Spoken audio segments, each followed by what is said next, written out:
تیسرا پارا ہے حضرت زکریا علیہ السلام، اللہ کے نبی، اللہ کے پیغمبر اور بزرگ ہو چکے تھے۔ ایک دن یعنی اس وقت کیا ہوا کہ حضرت مریم دنیا میں تشریف لائی تھی۔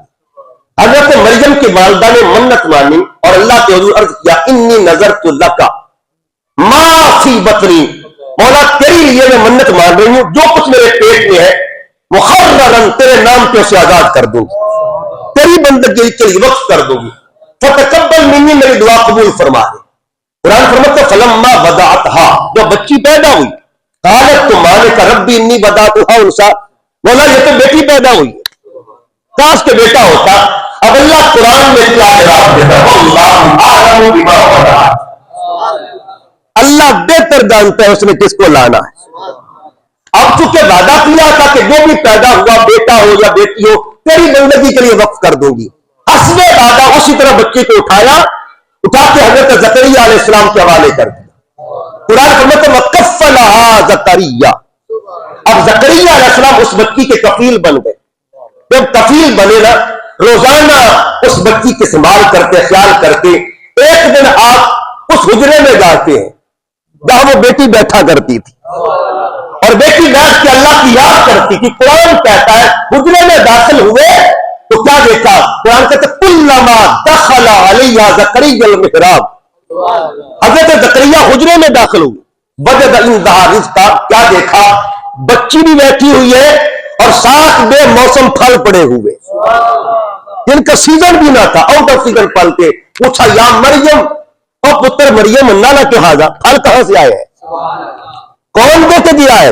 اب ساری کہانی قرآن اور داستان قرآن سنا رہا ہے۔ قالت، تو بچی نے کیا کہا؟ ہوا من عند اللہ، خالدان یہ میرے اللہ نے دیے، اللہ پاک نے بے موسم پھل دیے۔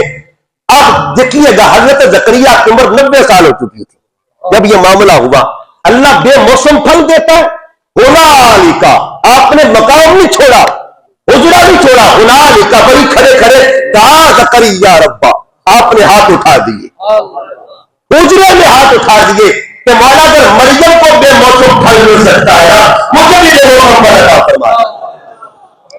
دعا پیغمبر کر رہا ہے اور وسیلہ بچی کا دیا جا رہا ہے، وسیلہ بیٹی کا دیا جا رہا ہے۔ جتنے بھی مفسرین ہیں، تمام تر مفسرین نے بات کی ہے، انہوں نے دعا کیا کی تھی؟ اللہم تقبل بمریم، مولا مریم کے صدقے سے میرے دعا قبول فرما دے، بیٹی کے وسیلے سے، بچی کے وسیلے سے۔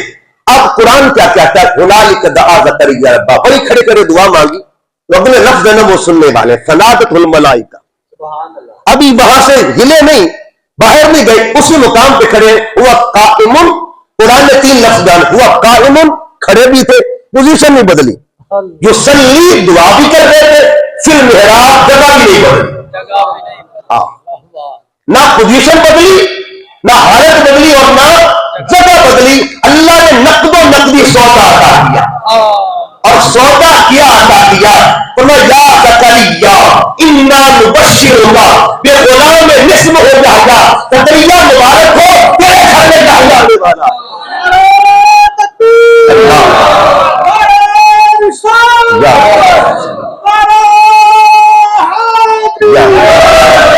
تیرے گھر میں یحییٰ آنے والا۔ اب سوال یہ کہ کس کے وسیلے سے کیا ملا؟ اب ایک بیٹی ہے، اور کس کی بیٹی؟ قرآن فرماتا ہے مریم ابنۃ عمران، یہ عمران کی بیٹی، حضرت مریم حضرت عمران کی بیٹی ہے۔ اگر عمران کی بیٹی کی برکت سے یہ عطا ہو سکتا ہے تو نبیوں کے سلطان کی بیٹی کی برکت کا عالم ہوتا ہے۔ اس بیٹی کے اللہ تعالیٰ بدلے میں کیا دیتا؟ آپ پوچھ لیں قرآن پاک سے، قرآن بتا یہاں تو برکت مل رہی ہے، وہاں کیا ملتی ہے؟ فرمایا یہ برکت ملی اور اس مقام پہ ملی، اس جگہ پر ملی، اس ٹائم پہ ملی، اور جگہ مل کے برکت مل گئی، برکت مل گئی، اور یہ برکت زمانی تھی، یہ برکت زمانی تھی۔ تو اب جو برکت ملنے والی ہے وہ زمانوں کی محتاج نہیں ہے۔ وہ برکت کون سی ہے؟ حدیث طیبہ میں آتا ہے جب حضور علیہ السلام کا بیٹا حضرت ابراہیم کا انتقال ہوا، آخ بن وائل بدبخت نے کہا ان کا بچہ فوت ہو گیا ہے، تھوڑی دیر کے بعد انہوں نے بھی چلے جانا ہے، وقت گزرے گا، یہ بھی دنیا سے چلے جائیں گے، معاملہ رک جائے گا، معاملہ ختم ہو جائے گا، نظام چلا جائے گا۔ اس نے لفظ بولا اب ترماد اللہ کہا کہ نسل ختم ہو جائے گی، نسل ختم ہو جائے گی۔ اللہ قرآن میں فرماتا ہے انا اعطینا کل کوثر، تمہیں محبوب قیامت تک کے لیے تیری نسل کی بقا کے لیے ہم نے جس مجموعوں کو دنیا میں اٹھایا ہے اسے خاتم اللہ کہا جا رہا ہے۔ یہ برکت آپ کی بیٹی کی ہوگی۔ آج دنیا میں جتنے سید ہیں نا، برکت زہرا کا صدقہ، برکت زہرا ہے، بیٹی مصطفیٰ کی ہو اور برکتیں نہ ہو۔ قرآن نے بتا دیا ہے اگر عمران کی بیٹی کی برکتیں قیامت تک کے لیے ذکر ہو سکتی ہے تو بتا نبیوں کے سلطان کی بیٹی کی شان کا عالم تھا۔ اللہ بیٹیوں کی برکت دیتا ہے۔ پھر ذہن میں سوال پیدا، اب قرآن مجید میں کبھی غور کریں، کبھی قرآن مجید پہ غور کریں۔ قرآن مجید بڑے بڑے پردے اٹھاتا ہے، بڑے بڑے راز سے بندے کو وہاں بڑے بڑے راز بتائے جاتے ہیں قرآن کی روشنی میں۔ دیکھیے قرآن مجید کے اندر ایک اور کہ حضرت قرآن کو پڑھیں گے آپ کو عورتوں کا ذکر ملے گا 3 زاویوں میں۔ کتنے زاویوں میں؟ کچھ خواتین ایسی ہیں جن کے اللہ نے ذکر کیا ہے، کچھ خواتین ایسی ہیں جن کا اللہ نے عظمت بیان کی ہے، نام لے کے ذکر کیا، اور کچھ بیوی ایسیاں بھی ہیں جن کو اللہ نے افضلیت کا درجہ عطا کیا۔ آپ پوچھیں کہ مثال سمجھائیں، ایک سادہ جملہ بولنے لگا ہوں، کسی بیوی کا ذکر قرآن میں آیا ہے، نمبر 1 پہلا درجہ، کسی بیوی کا عظمت قرآن میں بیان ہوئی ہے۔ اگر آپ عمومی طور پہ دیکھیں سورہ احزاب پڑھیے گا، اللہ فرماتا ہے ان المسلمین والمسلمات والمؤمنین والمؤمنات والقانتین والقانتات والصادقین والصادقات والصابرین والصابرات والخاشعین والخاشعات والمتصدقین والمتصدقات والصائمین والصائمات۔ کیا ہماری ماں بہنوں کا ذکر ہو نہیں رہا ہے؟ یہاں ہر مومن بہن کا ذکر ہو رہا ہے، ہر مومن بیٹی کا ذکر ہو رہا ہے، ہر مومن ماں کا ذکر ہو رہا ہے۔ اسے مقام ذکر کہا جاتا ہے۔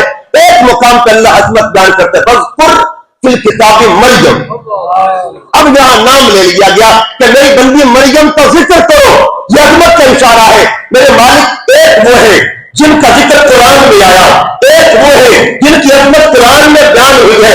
اب بتا تیرے محبوب کے بیٹی کی شان کا عالم کیا ہے، ان کے مقام کا عالم کیا ہے۔ اب اس جملے کو یاد رکھنا ہے، جن کا ذکر قرآن میں آئے انہیں مومنات کہتے ہیں، صالحات کہتے ہیں، صابرات کہا جاتا ہے۔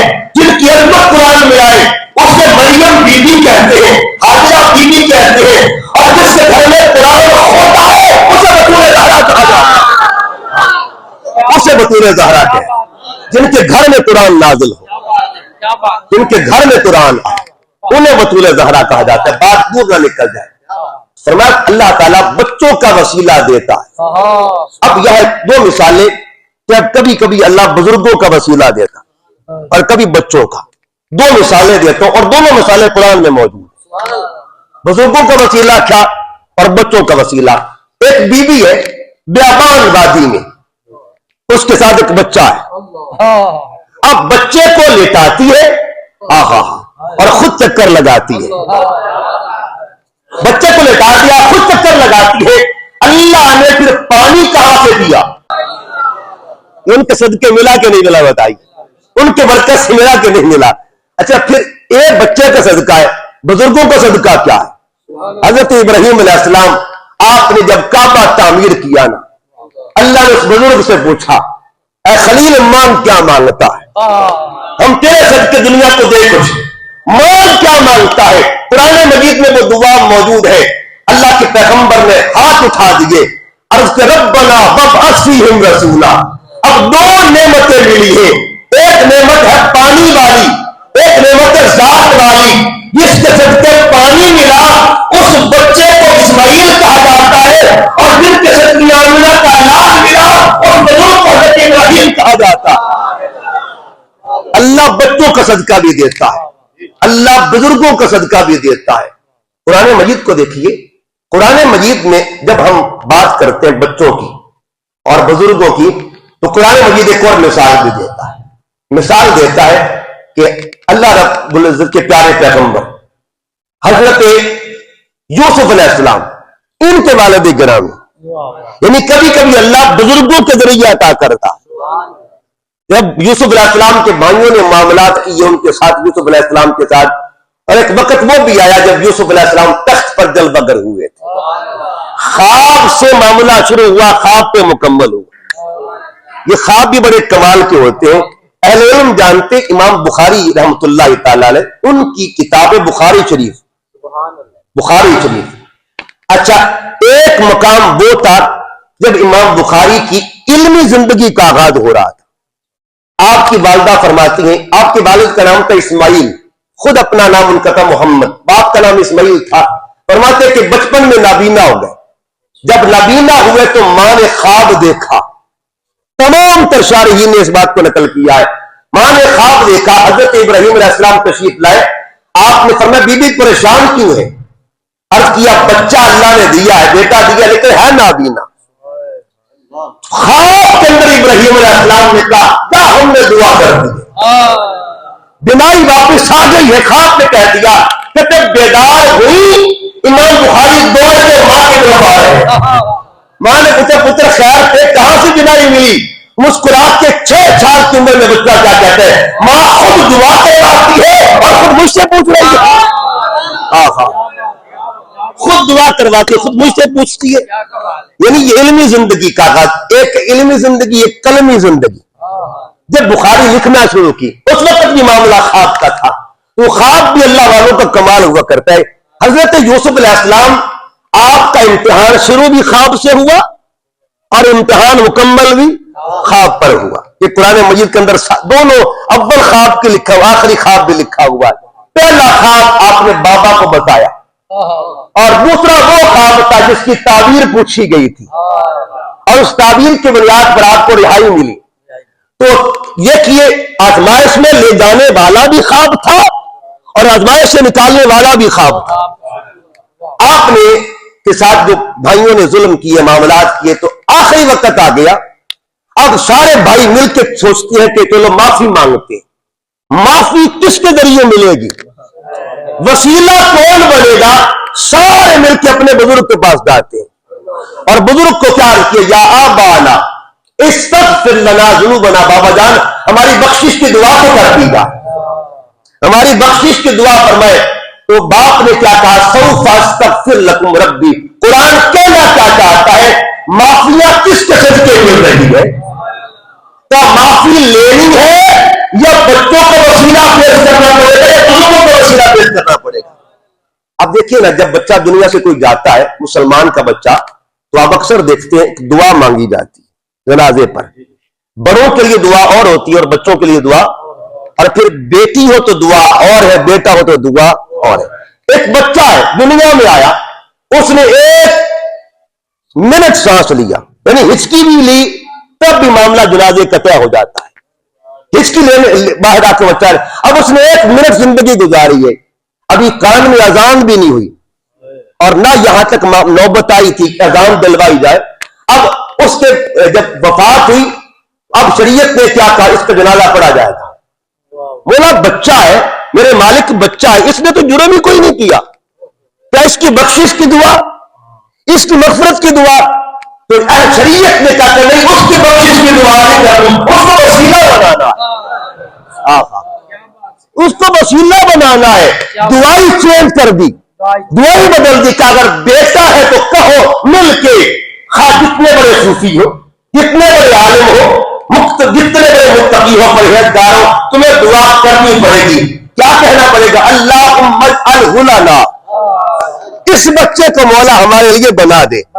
صلاۃ واجعلہ لنا اجرا وذخرا واجعلہ لنا شافیا ومشفعا. یہ 2 لفظ بولے گئے آخر پہ، شافین اور مشفعا. یہ 2 لفظ تکرار کیوں ہوا؟ کہا شافین کہتے مولا اس بچے کو ہمارا سفارشی بنا دے، اور مشفع اس سفارشی کو کہتے ہیں جس کی سفارش رد ہوتی ہی نہیں ہے. اس کا مطلب یہ ہوا اگر اس امت کے بچوں کے مقام کا یہ عالم ہے تو رسول اللہ کی 8 شان کا علاوہ بتائیے کیا ہوگا؟ امت کا بچہ جو ہے وہ سفارشی بن رہا ہے. اگر بیٹی ہے تو کیا کہتے ہیں؟ اللہم اجعل حالنا فرطا واجعل حالنا اجرا وذخرا واجعل حالنا شافیۃ ومشفیٰ. شریعت کہتی ہے کہ جب بھی تم نے بچے پہ جلانا پڑنا ہے اس کی بخشش کی دعا نہیں کرنی, اپنی بخشش کو اسے دریا بنا دینا, اسے دریا بنا دینا. اچھا پھر دیکھیے یہ اصول قرآن نے ایک اور مقام پہ دیا, بچوں کو ساتھ لے کے چلنا. اب آئیے تیسرا پارہ پڑھتے ہیں. تیسرے پارہ سورہ آل عمران, مباہلے کا میدان ہے. رسول اللہ تنہا کیوں نہیں گئے؟ اس میدان میں بچوں کو ساتھ لے کر کیوں گئے؟ یہ سنت بتائی, ہمیں تعلیم دی ہے. اگر اللہ سے مانگنا ہے نا تو وسیلہ حسن کا بھی ہو, وسیلہ حسین کا.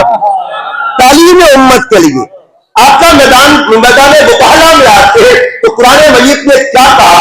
حالانکہ حضور اکیلے ہی کافی, تنہائی کافی تھے آقا صلی اللہ علیہ وسلم. قرآن کا فقل ابھی فرما دیجیے ان کو, تعالوا آؤ میدان میں, ندعو ابناءنا وابناءکم, ہم بھی اپنے بیٹوں کو لے کے آتے, تم بھی اپنے بیٹوں کو لے کے آؤ. ونساءنا ونساءکم, ہم اپنی خواتین کو لے کے آتے, تم بھی لے کے آؤ. وانفسنا وانفسکم, ہم اپنی جانوں کو لے کے آتے, تم اپنی جانوں کو لے کے آؤ. جب یہ بات ہوئی نا تو سرکار نے کیا فرمایا؟ سرکار نے بس اتنا فرمایا کہ میں نے ہاتھ اٹھانے بس تم نے آمین کہنا. یہ بچے ساتھ کو لے کے جایا جاتے, تم نے آمین کہنا ہے. اے حسن تم نے آمین کہنا ہے, اے بیٹے حسین تم نے آمین کہنا ہے, بس میں نے ہاتھ اٹھانے ہیں. اب جب یہ بات ہوئی نا, اسقف پادری کھڑا ہوا تھا, اس نے کہا ایھا النصارا ارجعوا وراءکم ارجعوا وراءکم, اے نصرانیوں بڑو یہاں سے. ہم دیکھ رہے ہیں کہ مسلمانوں کے نبی کے دائیں بائیں تو نوری چہرے والے آ رہے ہیں, کوئی نسل پاک ہوئے ہیں, بچہ بچہ نور کا, تو ہے نور, میرا سب گھرانہ نور کا.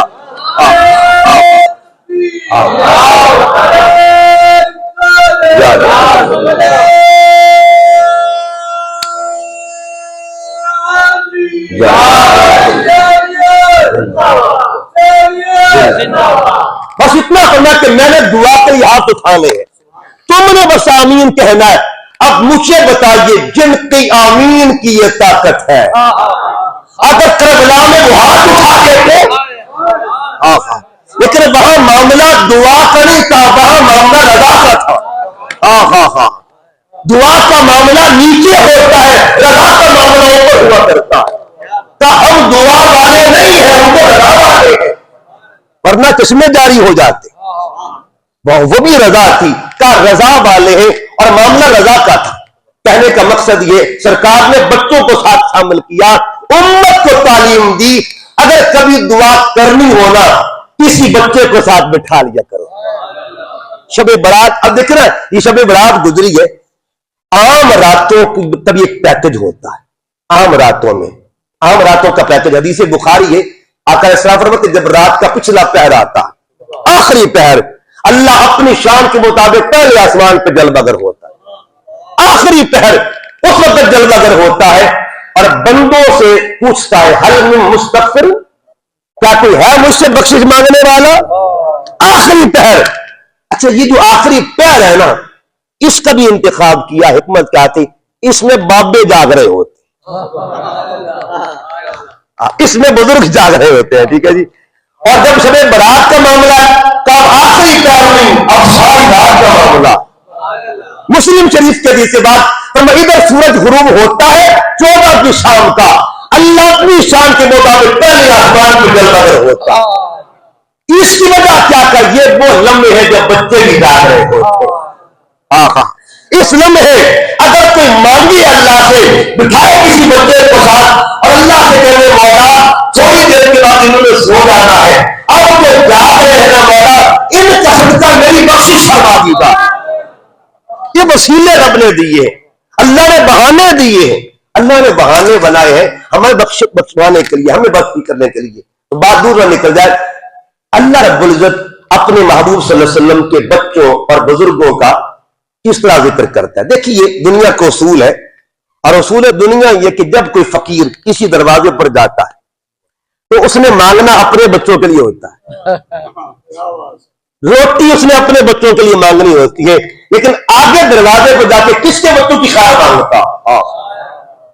اپنے بچوں سے مانگنے کے لیے جس دروازے پر ڈالتا ہے اسے کہتا ہے اللہ تیرے پتروں کی خیر کرے، اللہ تیرے بچوں کی خیر کرے، یعنی اپنے بچوں کی روٹی مانگنے کے لیے ان کی خیر مانگ رہا۔ اب بندہ جتنا بھی پتھر دل ہوگا نا، جب بچوں کا نام سنے گا نا، اس نے اگر 10 دینے ہیں 20 دے گا، یار میرے پتروں کی گال کھیتی ہے اس نے، میرے بچوں کی اس نے بات کی، چلو اس کو اور دے دوں اور دے دوں۔ لہٰذا یہ تو فقیر کو بھی پتا ہوتا ہے، عام فقیر کو بھی شعور ہوتا ہے کہ جب کسی سے مانگنا ہونا وسیلہ بچوں کا دیا جاتا ہے، کسی سے لینا ہو وسیلہ بچوں کا دیا جاتا ہے۔ اب ہم روز 5 مرتبہ رب کے دروازے پہ آتے ہیں، لیکن اصول کیا؟ لم یلد ولم یولد، میری اولاد کوئی نہیں ہے، میرے بچے کوئی نہیں ہے، نہ میری اصل ہے نہ میری نسل ہے۔ لم یلد ولم یولد، نہ باپ ہے نہ بیٹا ہے، میرے والد فقیر تو آ گئے، اب انہوں نے مانگنا ہے تو کیسے مانگا جائے؟ تو ایک حل ہے، ایک حل ہے، میں نے 5 نمازوں میں مصطفیٰ کے بچوں کا نام رکھ دیا، ذکر رکھ دیا ہے۔ ہر نمازی اب نماز میں آئے گا نا، اسے مانگنا پڑے گا اللہم صلی علی محمد وعلی آل محمد۔ یہ کس کے بچوں کا صدقہ مانگا جا رہا؟ 5 نمازوں میں کس کے بچوں کا وسیلہ؟ گویا اہل عشق کی زبان میں، اہل عشق کی زبان میں اس کی تفسیر اور تشریح کیا بنتی ہے؟ ربا سونیا تیرے محبوب دے حسن دی خیر ہو، تیرے محبوب دے حسین دی خیر ہو، تیرے محبوب دے زین العابدین دی خیر ہو، تیرے محبوب دے باقر دی خیر ہو، تیرے محبوب دے جعفر صادق دی خیر ہو۔ تو خیر مانگتا جا، ہم تجھے ادا کرتے جائیں گے، ہم تجھے دیتے جائیں گے، تو خیر تو مانگنا، تو خیر تو مانگ۔ اچھا کہا، اب بچوں کا ذکر کر دیا، بڑوں کا بھی ذکر کر، اب بڑوں کا بھی ذکر کر۔ پڑھ کما صلیت علی ابراہیم وعلی آل ابراہیم۔ 5 نمازوں میں نمازی کو وسیلہ دے دیا ہے، طریقہ دے دیا ہے، تب دعا بعد میں ہے، وسیلہ پہلے۔ اچھا بعد میں یہ بھی ترتیب ہے کیا؟ اور قرآن کی ترتیب کمال کی ہے جی، کہ اپنے ذکر سے پہلے ان کا ذکر کرنا ہے۔ ومن ذریتی، اپنے بچوں کی خیر کے لیے سے پہلے ان بچوں کی خیر مانگنی، ولی والدیہ، اپنے مائی باپ سے پہلے ان کا ذکر کرنا ہے۔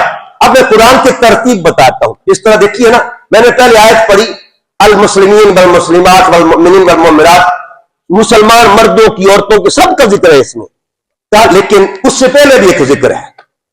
علامہ صاحب جانتے ہیں ماشاءاللہ ترتیب قرآنی کیا ہے؟ اللہ پاک نے اس سے پیچھے کون سی آیت بیان فرمائی؟ انما یرید اللہ لیذھب عنکم الرجس اہل البیت ویطہرکم تطہیرا۔ او مسلمانوں، تمہارا ذکر بعد میں ہے، ان کا ذکر ہو رہا۔ اچھا دن آج مکمل ہوتی ہے ویطہرکم تطہیرا، مکمل ہوئی کائن المسلمین والمسلمات والمؤمنین والمؤمنات والقانتین والقانتات۔ ایک طریقہ بتا دیا، جس نے یہ درجے پانے ہیں ان کا نوکر بننا پڑے گا۔ یہ ترتیب قرآنی ہے، یہ ترتیب قرآنی۔ اگر چاہتے ہو اصل سمجھ جائے تو اصل مصطفیٰ کا ذکر کرو، اگر چاہتے نسل کا بنا ہو نسل محمد کی خیر مانگو۔ اچھا یہ جو معاملہ ہے نا، بزرگوں نے بھی ہمیں یہ سکھایا ہے۔ حضرت شیخ سعدی سے پوچھتے ہیں، ایک شیخ سعدی رحمۃ اللہ علیہ، بتائیے آپ کی ترتیب کیا ہے؟ آپ کی ترتیب کیا ہے؟ آپ دعا مانگتے تھے فارسی میں، اور دعا کیا مانگتے تھے؟ الہی بحق کے بنی فاطمہ۔ یہ وسیلہ ہے، الہی بحق کے بنی فاطمہ کے بر قول ایمان بنی خاتمہ۔ اگر دعوتم رد کنی بر قبول منو دست دامانی آل رسول۔ بڑی تکڑی بات کر دی شیخ سعدی رحمۃ اللہ علیہ۔ میں پھر اس کو دوبارہ پلٹا ہوں اور اس کا ترجمہ کروں گا، الہی بحق کے بنی فاطمہ۔ یا اللہ تجھے فاطمہ کے بچوں کا واسطہ، زہرا کے بچوں کا واسطہ۔ اور یہ شیخ سعدی کون ہے جنہوں نے دنیا کو ربائی دی ہے؟ فَلَغَلْ عُلَا بِكَمَالِهِ کشفت دجا بجمالہ، حسنت جمیع خصالہ صلو علیہ وآلہ۔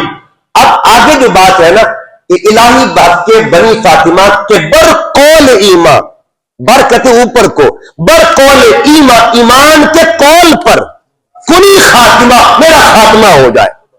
لیکن واسطہ کن کا دیا؟ بطول زہرا کے بچوں کا۔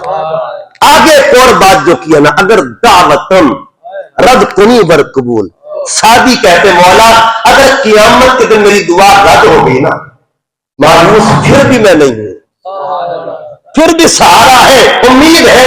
اگر دعوتم رد کنی بر قبول، اگر قیامت کے دن شادی کو اعمال کی وجہ سے رد کر دیا گیا، اعمال کی وجہ سے رد کر دیا گیا، پھر میں آج کو پکڑ لوں گا۔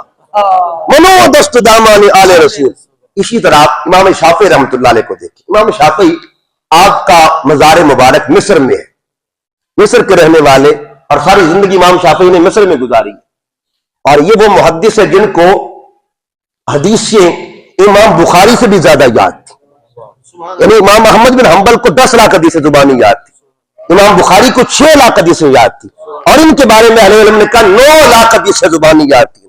امام شافعی رحمۃ اللہ علیہ کو ان کی جو والدہ تھی ان کا نام بھی فاطمہ بنت عبداللہ تھا، یہ امام شافعی ہاشمی ہے، یعنی علوی ہے، غیر فاطمی تھے لیکن مولا علی کی اولاد میں سے۔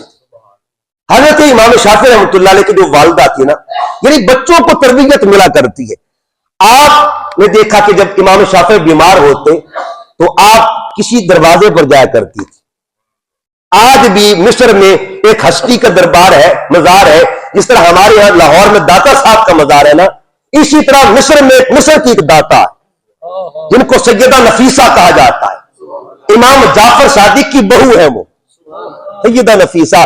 امام شافعی رحمۃ اللہ علیہ کا معمول ان کی والدہ کا کہ جب امام شافعی بیمار ہوئے نا تو ان کے دروازے پر جاتی، کہتے آپ کا تعلق حضور کی آل کے ساتھ ہے، ایسا کیجئے اپنا دوپٹہ بھگو کے نا ایک پانی کے برتن میں دے دیجئے، میرا ایمان کہتا ہے میرا پتر پینے کا اللہ شفا فرما دے گا۔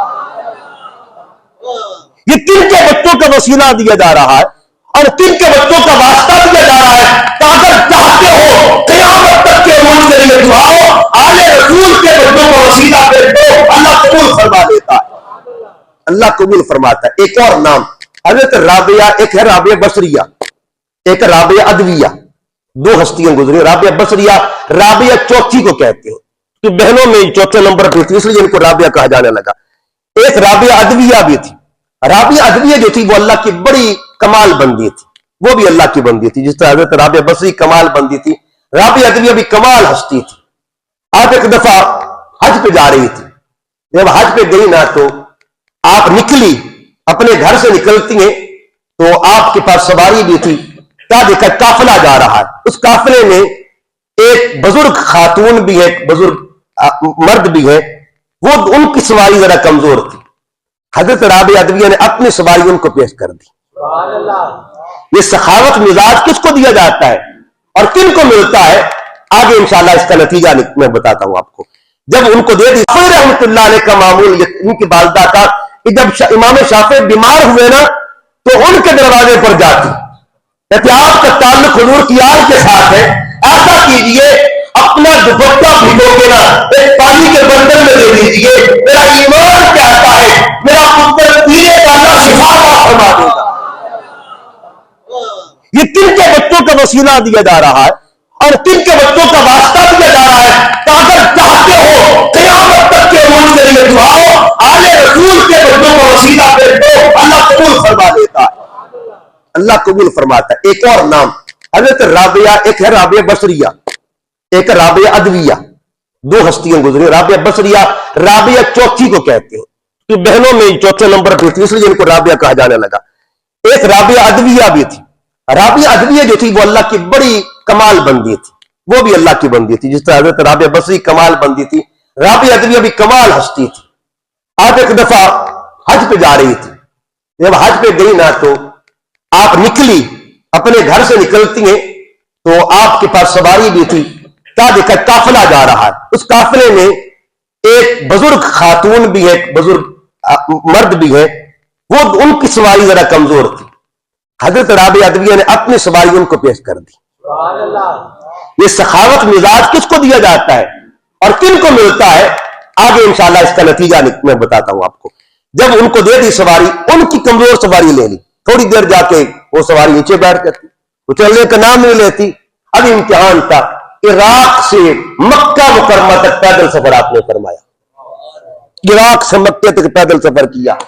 جب پیدل سفر کیا وہاں پہنچی، ایام حج تھے، آپ نے 8 ذی الحجہ پھر 9 ذی الحجہ وقوف عرفہ کرنا تھا، میدان عرفات میں جانا تھا. ادھر عرفات میدان میں داخلہ ہونا تھا بھی کہ وہ مخصوص ایام آ جاتے ہیں جو خواتین کو آتے ہیں. جب آئے تو امتحان ایک نیا شروع ہو گیا. یعنی اتنا لمبا پینڈا کر کے بی بی آئے اور طلب لے کے آئے چاہت کے ساتھ، اس کو محبت کے ساتھ آئے، قدم قدم پہ اپنے کھانے کے لوگوں کو پیش کر دیے، جو بھی زیادہ رات سب کو پیش کر دیا. تنہا اکیلی آ رہی ہے. اور جب وہاں پہنچی تو کیا دیکھا کہ یہ معاملہ پیش آیا. اب عرفات سے باہر بیٹھ جاتی ہے. مزاج دیکھیے گا اپنے اوپر کیا بیتتی ہے، لیکن دعا کیا مانگ رہی ہے. رب سونا میرے ساتھ جو بھی ہوا ہے وہ تیری مرضی آئے، لیکن جتنے یہاں آئے ہیں نا مولا، ان میں کسی کا حاج مردود نہ ہونے پائے مولا، کسی کا حاج مردود ہونے نہ پائے. ایک اللہ کی بندی، اللہ طاقت دیا کرتا. اپنے بندوں کو وہ مردوں میں ہو یا خواتین میں ہو، پوچھو حدیث طیبہ سے. آقا علیہ السلام نے اپنا کرتا جب دیا مولا کائنات کو اور جناب فاروق اعظم رضی اللہ تعالیٰ عنہما کو، دونوں ہستیوں کو دیا کہ جاؤ یمن میں چلے جاؤ، یمن میں میرا اداس کرنی رہتا ہے، اسے کہنا میری امت کی بخشش کی دعا کرے. کہنے کا مطلب یہ ایک بندہ جو ہے اللہ ان کو طاقتیں دیا کرتا ہے، اللہ عظمتیں دیا کرتا ہے. اب ہوا کیا؟ حضرت رابعہ ادویہ نے اللہ کی حضور کے مولا یہ جتنے بھی آئے نا ان کا حج قبول فرما لے، حج قبول فرما لے.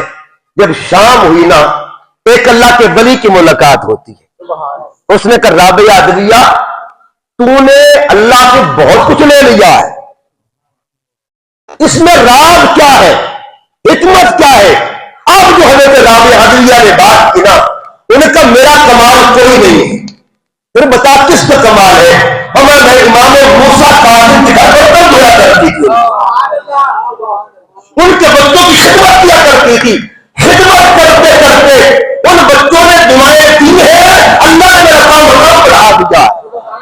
اس کا مطلب یہ ہوا کہ امام موسیٰ کاظم کے بچوں کی نوکری کرے، اس کی دعا سے اللہ تعالیٰ تمام حاجیوں کا قبول فرما لیا کرتا. نوکری کس کے پیچھے؟ اب آئیے آقا علیہ السلام کی ایک بات عرض کر دوں. حضور علیہ السلام کا بچپن تھا، سرکار کا بچپن بھی بے مثال اور سرکار کی بزرگی بھی بے مثال. امام عسقلانی رحمۃ اللہ علیہ یہ بخاری کے اشارے بھی ہیں، ان کی کتاب الاصابہ، اس میں یہ بات نقل کرتے ہیں کہ ایک ایسا صحابی بھی سرکار کا ہوا ہے جن کا تعلق ہندوستان کے ساتھ تھا، بابا رتن ہندی ان کو کہا جاتا ہے. الاصابہ میں امام عسقلانی اتھینٹک شخصیت بخاری کے اشارے ہیں. کہتے کہ جب یہ جو بابا رتن ہندی تھے نا، یہ ہند کے رہنے والے تھے، اور ہند جو ہے نا، ہند کا سرکار نے نام لیا ہے. علامہ اقبال فرماتے ہیں کہ میرے رب کو آئے ٹھنڈی ہوا جہاں سے، میرا وطن وہی ہے، میرا وطن وہی ہے. اب ہوا یہ کہ بابا رتن ہندی جو تھا، ان کا یہ جوانی تھی، اس وقت سرکار کا بچپن تھا. یہ تجارت کی غرض سے جاتے تھے، ہند سے نکلے ملک شام کی طرف، مکہ مکرمہ راستے میں آ گیا. کہتے میں مکہ سے گزر رہا تھا، میں نے کیا دیکھا، قریش کے چند بچے جو تھے کھیل رہے تھے اور ایک بچہ بکریاں چلا رہا تھا. میں قریب گیا تو ایک چھوٹا سا نالی تھی، یعنی ایک نہر، چھوٹی نہر تھی جس کو راجباغ کہہ سکتے، کہ اس کو پار کرنا تھا. جب پار کرنا تھا نا تو آقا علیہ السلام کھڑے تھے. حضور نے پار تو ہو جانا تھا لیکن کسی کو کچھ دینے کے لیے انتظار کرنا پڑتا. وہ قریب آئے، اس نے کہا شاید بچے نے یہ پار کرنا ہے. انہوں نے اٹھایا اور ساتھ حضور کو دوسرے کنارے تک لے گئے. کہتے اس بچے نے مجھے 7 مرتبہ دعا دی، 7 مرتبہ دعا دی. میں چونکہ ہند سے رہنے والا تھا، مجھے دعا کا مطلب تو نہیں، لیکن اس دعا میں ایک لفظ بار بار آ رہا ہے جسے عمر کہا جاتا ہے. عمر یعنی زندگی کی بات ہو رہی تھی، زندگی کی بات ہو رہی تھی. 7 مرتبہ. کتنی مرتبہ؟ اب شارحین نے اس میں بھی کلام کیا ہے. سرکار نے 7 مرتبہ دعا کی, اللہ نے اور 7 سال کا فرما دیا. 7 سال ان کی عمر تھی بابا رتن ہندی کی. کہتے کہ وہ معاملہ ہو گیا, چلے گئے. ایک دن ایسا ہوا کہ ادھر سے عرب سے ہند میں لوگ گئے تجارت کی طرف سے, تو بابا رتن ہندی سے ملاقات ہوئی. جب ملاقات ہوئی تو باتوں میں ایک بات چل پڑی کہ اس شام کی بات آئی جب چاند 2 ٹکڑے ہوا تھا. اس رات کی بات ہے کہ چاند 2 ٹکڑے ہوا تھا. تو بابا رتن ہندی نے کہا کہ ہم نے بھی ہند میں منظر دیکھا, ہم نے بھی چاند کے ٹکڑے ہوتے دیکھا. پہلے ٹکڑے ہوا پھر جڑا. جب یہ بات ہوئی نا تو انہوں نے کہا یہ ہوا کیسے؟ وہ جو عرب سے لوگ آئے تھے انہوں نے کہا ہمارے علاقے میں ایک جوان ہے جسے محمد کہا جاتا, اس نے نبوت کا دعویٰ کیا ہے اور یہ سارے نرموں نے اسی کی ہے. رتن ہندی کہتا ہے مجھے عشق لگ گیا ان کے ساتھ, میں نے کیسی لمحہ چاہتا ہوں پر ملاپ بھی کرتا ہوں اور مجھے برکت بھی ملا کے لیتا ہوں. رتن ہندی کہتے اب میرا مقصد سفر کا تجارت نہیں تھا, اب زیارت تھی. اب زیارت کا یہ نکلا میں.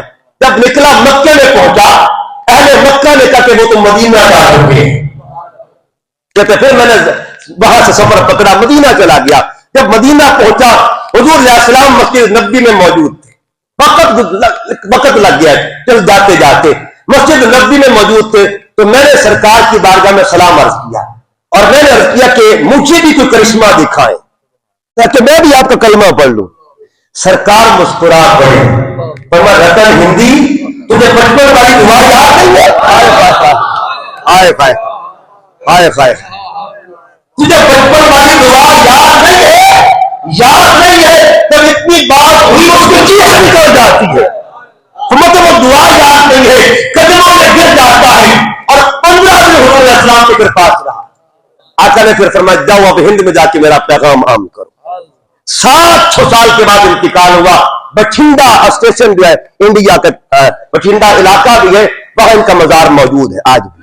آپ سرچ کریں گے بابا رتن ہندی کے نام پہ آپ کو کئی ان کے واقعات وہاں ملیں گے. تو کہنے کا مقصد ہے بچپن حضور علیہ السلام کا اللہ عطا کرتا ہے. یہ تو پھر انسان ہے نا. آؤ امام حلبی سے پوچھتے ہیں. امام حلبی فرماتے جب حضور علیہ السلام 2 سال کے ہوئے نا تو حلیمہ سعدیہ سرکار کو واپس لے کے آئے مکہ مکرمہ میں. حضرت حلیمہ سعدیہ نے سوچا کہ چلو بی بی آمنہ کو بعد میں ملیں گے, پہلے اس بچے کو طواف کعبہ نہ کروا دوں, اس بچے کو طواف کعبہ نہ کروا دوں. طواف کعبہ ہو رہا ہے. آخر پر کیا ہوا جب انہوں نے چاہا کہ حجر اسود کو بوسہ دے رہا ہوتے, اب یہ سوچ رہی تھی, خیال تھا کہ بچے کو لے کے جاؤں, اچانک کیا دیکھا حجر اسود خود چل کے آ رہا ہے, خود چل کے آ رہا ہے. اللہ نے حجر اسود کو اجازت دے دی ہے کہ آپ کے دن یہ کلام بھی کرے گا, چل کے آتا ہے اور تمہارے ہاتھ دکھا حلیمہ ادھر تو نہ آنا, طالب خود مطلوب کے پاس چلے آ کرتا. یہ تو میں مطلوب ہے, میں طالب ہوں, یہ مطلوب ہے. اب دنیا اس پتھر کو کیوں چومتی ہے؟ اب ترتیب دیکھیے, پہلے پتھر نے مصطفیٰ کو چوما یا مصطفیٰ نے پتھر کو چوما؟ آقا علیہ السلام نے پہلے چوما نے پتھر دینا ہے چوما, پتھر نے آغاز دیا, ترتیب نے آغاز دیا ہے نا. اب قیامت تک کے لیے محمد کے برکتیں تمہیں ملتی رہے گی, اور جس کی بچپن کی برکت کا یہ مقام ہے اس کی کوئی اور بھی شان تعلق ہونا یہ کیا ہوگا. یہ برکتیں تھی. اور پھر ایک دن ایسا بھی ہوا, حضرت فاروق اعظم رضی اللہ تعالیٰ عنہ آپ حجر اسود کے قریب آئے. آپ فرماتے انی عالم, حجر اسود میں جانتا ہوں, انا کا حجر تو پتھر ہے, لا تنفع ولا تضر, نہ تو نفع دیتا ہے نہ نقصان دیتا ہے. اب یہ حدیث جو ہے علماء دیوبند کے ایک علامہ صاحب ہیں, انڈیا فرنگ محل, انڈیا کا علاقہ فرنگ محل, فرنگی محلی, انہوں نے اسی حدیث طیبہ کی تشریح کی ہے. اسی حدیث طیبہ کی کہ جب یہ حضرت عمر فاروق نے اس حجر اسود سے کہا انی عالم, میں جانتا ہوں, انا کا حجر تو پتھر ہے, لا تنفع ولا تضر, نہ تو نفع دیتا ہے نہ نقصان دیتا ہے. عمر تجھے نہیں چومے گا. تھوڑی دیر ہوئی نا, آپ نے آگے بڑھ کے چوم لیا. لوگوں نے پوچھا حضور خیریت تو پہلے نفی اب اس بات, نفی اس بات کا پانی مل گیا ہر جگہ ہر جائے, پہلے نفی ہوئی اب اس بات, پہلے آپ نے انکار کیا اب اقرار ہو رہا ہے. اور میں نے پتھر کو نہیں چوما, پتھر کو نہیں چوما. عمر فاروق فرماتے میں نے دیکھا تھا اس مقام پہ میرے محبوب پہ لب لگے. تصور میں بوسہ گاہ مصطفیٰ کو چوما. مجھے بتائیے جس کو مصطفیٰ کبھی کبھی چومے مکہ میں اسے حجر اسود کہا جاتا ہے, اور جس کو روس کو بھی چومے, خدا بھی چومے, شام کو بھی چومے مدینہ میں ان کو حسن حسین کہا جاتا ہے. ان کو حسن حسین کہا جاتا ہے. اچھا پھر دیکھیے گا یہ پتھر برابر نہیں ہوا کرتے. ایک بات یہاں موضوع سے ہٹ کے بات معذرت کے ساتھ, لیکن یہ بات سنانے والی ہے جی کہ دنیا حجر اسود کو چومتی ہے. اللہ ہم سب کو بھی نصیب فرمائے. الحمدللہ میں نے 5 مرتبہ چوما ہوا اور اندر سر لے جا کے چوما الحمدللہ, اللہ کی برکت اور اللہ کی رحمت سے. بہرحال حجر اسود کو دنیا چومتی ہے, لیکن حجر اسود کو اگر دنیا نہ چوم سکے, بزرگ نہ چوم سکے, بچے نہ چوم سکے, شریعت نے ایک الٹرنیٹ سسٹم دیا, متبادل دیا ہے کہ دور کھڑے ہو کر استلام کرنا ہے. ایسے تصور کرنا ہے پتھر کا, کس کا جی تصور کس کا, اور یوں چومنا ہے. ہم نے عربیوں کو چومتے دیکھا, اجمیوں کو چومتے دیکھا, حبشی لوگوں کو چومتے دیکھا. تصور کس کا, کہ ہاتھ کو بھی چومنے ہیں اپنے اپنے ہاتھ چومنے. پتھر کا تصور ہاتھ اپنے, اس کا مطلب ہے اگر پتھر کے تصور سے ہاتھ چومے جا سکتے ہیں تو تصور محمد سے ایسے کون ہو سکتا ہے؟ ایسے کیوں نہیں ہو سکتا؟ پتھر کا تصور ہو بندہ دونوں ہاتھ چوم لیتا ہے, اور مصطفیٰ کا تصور ہو بندہ ایسے کیوں نہیں کر سکتا؟ بتائیے. یہ پہلے یہ کہ حضرت فاروق اعظم فرماتے میں نے پتھر کو نہیں چوما, میں نے تصور محمد نے چوما, مصطفیٰ کریم کے تصور میں چوما ہے. تو بات دور میں نکل جب بچوں کو اور بڑوں کو اللہ تعالیٰ قبول فرماتا ہے, ان کا صدقہ قبول کرتا ہے. اچھا بچپن اور بزرگی, اسلام کو زندگی ملی ہے, اس میں بچپن کا بھی خون شامل ہے اور بزرگی کا بھی خون شامل ہے. اور کربلا میں چلتے ہیں, کس بچے کے وسیلے سے اسلام پھلا اور کس بزرگ کے وسیلے سے اسلام پھلا. وہاں بچپن بھی تھا اور وہاں بزرگی بھی تھی, وہاں 6 مہینے کا بھی تھا اور 56 سال کا بھی تھا. ایک ہی مقام پہ کہا آؤ بچپن بھی دیکھ لو اور بڑھاپا بھی دیکھ لو. بچپن کس کا تھا, بڑھاپا کس کا تھا؟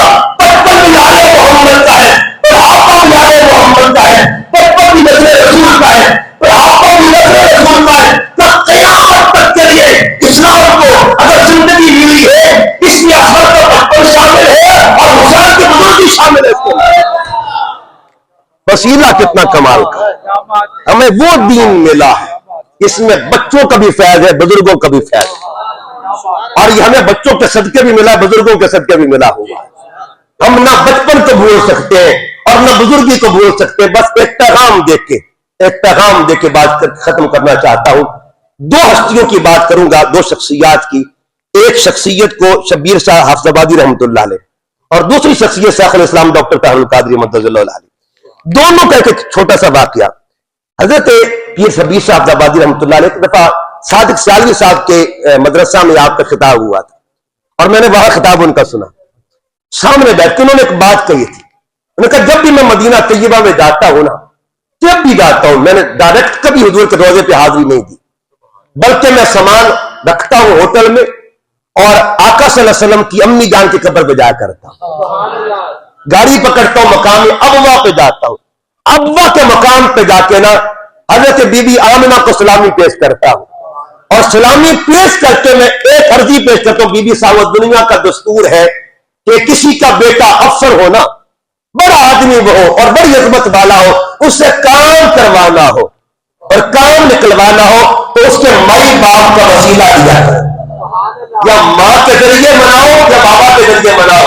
بی بی جان اللہ نے آپ کے بیٹے کو بادشاہیاں عطا کی ہو, اور میں شبیر شاہ آپ کے بچے کی بارگاہ میں حاضری دینے جا رہا ہوں. میرا ایمان کہتا ہے آپ سفارش کریں گے, میرا کام بن جائے گا.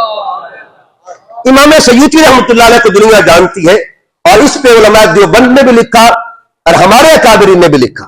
علامہ انور شاہ کشمیری دیوبندی عالم کی, ان کی کتاب ہے بخاری کی شرح, انہوں نے کتاب لکھی تو انہوں نے اس میں لکھا کہ میری تحقیق کے مطابق 22 مرتبہ مصر میں بیٹھ کے 1000 سال کے بعد ظاہری طور پر ظاہری آنکھوں سے حضور کا دیدار ان کو نصیب ہوا. خواب میں نے جاگتی آنکھوں سے دیدار. اور ہماری تحقیق کے مطابق یعنی ہمارے بزرگوں کی 72 مرتبہ. امام سیوطی نے 5 کتابیں لکھی تھی سرکار کے بزرگوں کے نام کی, یعنی سرکار کے مائی باپ کے نام پہ. اور وسیلہ کیا ملا, ان کے وسیلے سے کیا ملا. اور مطلب 5ویں کتاب جب مکمل کی نا, اس دن میری 5ویں کتاب مکمل ہوئی, اسی رات میں سوچتا ہوں تو خواب میں بردہ پوش خاتون تشریف لاتی, میرے خواب میں تشریف لاتی ہے اور کہا جلال الدین اٹھو, ہم تجھے کچھ دینے کے لیے آئے. کہتے میں بیدار ہوئی, میں اٹھی اس وقت میری خواب میں, اور جلال الدین ہم تجھے کچھ دینے آئے ہیں. کہتے میں جلدی جلدی ہاتھ جوڑے, عرض کے بی بی آپ کون ہیں؟ فرمایا مجھے آمنہ کہتے. تو نے ہماری شان میں کتابیں لکھی ہیں, ہم اپنے بیٹے کو سفارش کریں گے, اپنے پتی رات کے بعد میں رہیں گے. اس کا مطلب یہ ہوا اس دیدار کے پیچھے اگر وسیلہ کوئی بنا ہے تو ہم امی جان بنی ہے, امی جان بنی ہے. اور شیخ الاسلام فرماتے جب بھی میں مدینہ پاک میں جاتا ہوں نا, میں بھی کبھی حضور کے روضے پر سیدھا نہیں گیا, بلکہ پہلے جنت البقیع میں جاتا ہوں, سیدہ بطول زہرا کی قبر انور پہ, اور اس ہستی کی قبر انور پہ جا کے عرض کرتا ہوں اے بی بی زہرا پاک آپ کے بابا کا کتا آ گیا ہے, سفارش کر دے ٹکڑا مل جائے اس کو. تو آج کا موضوع یہ ہے, اگر چاہتے ہو نا کہ بچے سمجھ جائیں تو ان کے بچوں سے پیار کر لو, اگر چاہتے بزرگوں کی بخشش ہو جائے تو ان کے بزرگوں کو یاد رکھا کرو. میں ایک اپنا معمول بتا رہا ہوں, اور یہ برکتیں ہیں میرے مرشد پاک کی بھی اور میرے قائد کی بھی. جب بھی تہجد کے وقت اللہ تعالیٰ کی توفیق سے جاگ ہوتی ہے نا, تو میں 2 کام ضرور کرتا ہوں, اور آپ کو بھی یہ میں گزارش کروں گا کبھی کبھی ایسا کر لیا کرے. یہ ویسے تو نوافل جب ہوتے ہیں ان میں نے 4 نفل ایسے رکھے ہوئے صرف ترغیب اور محبت تحدیث نعمت کے لیے, کہ 2 نفل حضور کے مائی باپ کے نام کے اور 2 نفل سرکار کے بچوں کے نام. اچھا وہ 2 نفل پڑھ کے دعا کیسے مانگتی؟ یا اللہ پاک میں نے تیرے محبوب کے مائی باپ کے نام کے نفل پڑھے ہیں مولا, ان کے صدقے میرے مائی باپ کی خیر فرما. پھر دوسری دعا کیا کرتا ہوں, مولا تیرے محبوب کے بچوں کے نام کے نفل پڑھے ہیں, ان کے صدقے ہمارے بچوں کی خیر فرما. اس کو وظیفہ بنا لیا جائے. میرا ایمان کہتا ہے اصل بھی اعلیٰ ہو جائے گی اور نسل کو بھی برکتیں مل جائیں گی. اللہ تعالیٰ کی بارگاہ میں دعا کرتے ہیں اللہ ہمیں اصل کا بھی پیار نصیب فرمائے اور نسل کا بھی پیار نصیب فرمائے. جملہ یاد رکھیں, جس اصل جیسی اصل کوئی نہ ہو اس اصل کو ذات محمد کہتے ہیں, اور جس نسل جیسی نسل کوئی نہ ہو اس نسل کو آل محمد کہا جاتا ہے. اللہ اصل کی بھی محبت دے اور نسل کی بھی محبت دے. وما علیہ الا البلاغ.